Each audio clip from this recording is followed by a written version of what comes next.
It's been a really busy May so far. This is going to be mostly a channel update, touching on things that I've mentioned in other updates and related videos. Back to the start of the year, I think, even maybe late 2023, if my memory serves. So if that's something that interests you, please feel free to stick around. If not, I'll be covering new technical stuff, lenses, Nikon Z system, accessories and such, in upcoming videos.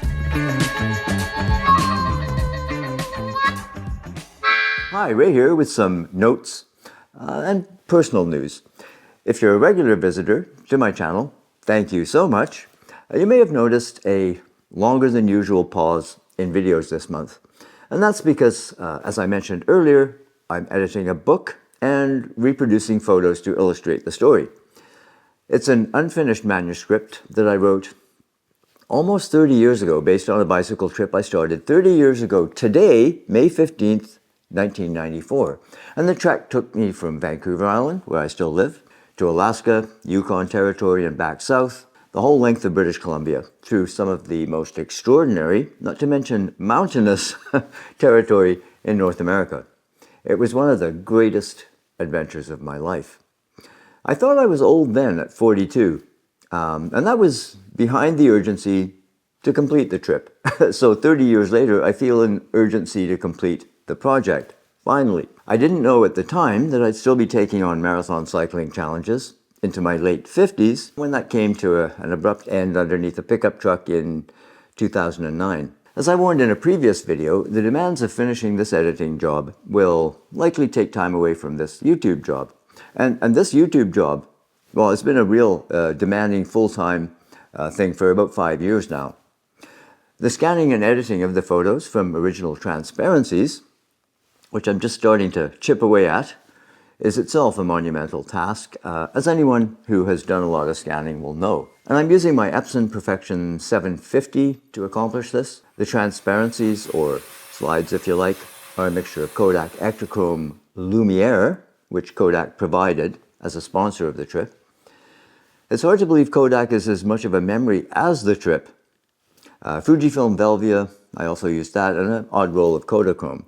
And most have held up pretty well, but I'm not bulk scanning. I prefer to tackle each image separately and adjusting each one as I go. And recent Photoshop improvements and sometimes Lightroom, that's making things easier than it used to be.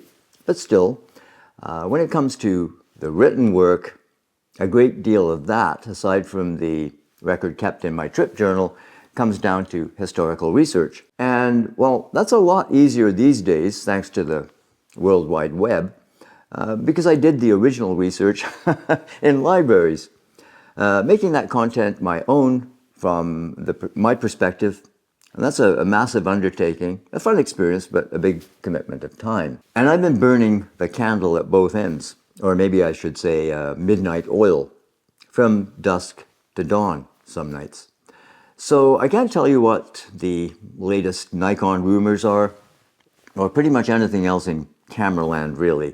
Although I will mention one development this month later on. Then there's regular stuff to take care of, house and garden, taking the car in for a health check, and switching to summer tires.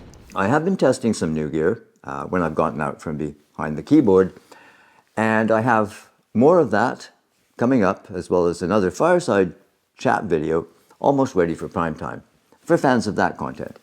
A small audience, but a dedicated one. After that, another important appointment will likely slow things down as well.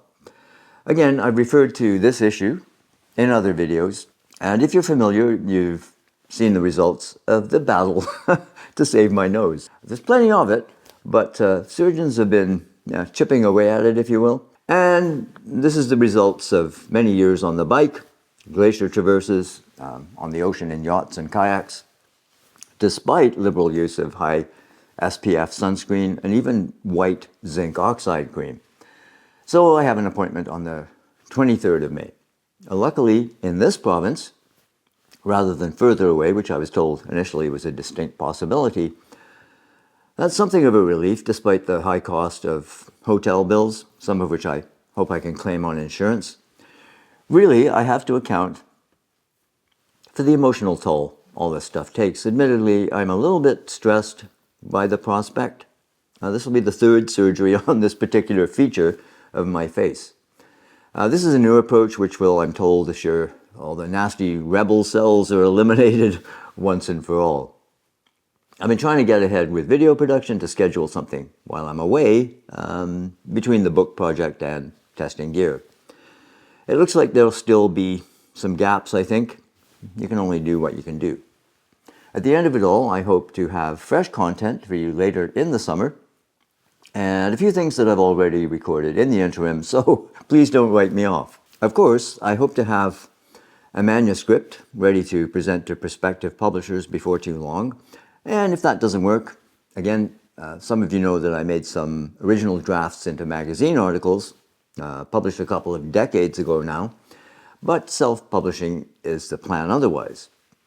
But I'm working with an excellent editor at the moment who's given me some really great guidance on how to make this story relevant after 30 years. As a memoir and historical record of that time in British Columbia, how I saw it. This is a big province with a fascinating history, colonial and indigenous, and I've traveled it extensively on foot, by bicycle in this instance, on skis, boats and all kinds, flown over a lot of it in planes and choppers. I'm actually having a great time resurrecting this manuscript. I hope it'll find an audience. I'll keep you updated on my journey back into this project. Are you interested in that? More on the scanning project, for instance. I've linked my general scanning video, but more specifically, are you interested in this experience? Now to a bit of Nikon news. There's some pretty significant discounts available this month. I stopped by my local store yesterday, and I noticed similar savings in the US and Canada.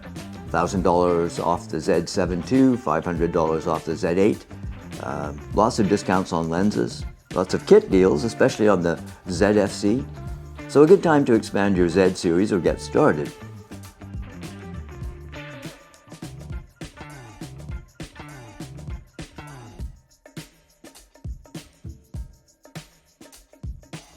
Well, I hope you found something of interest in this video.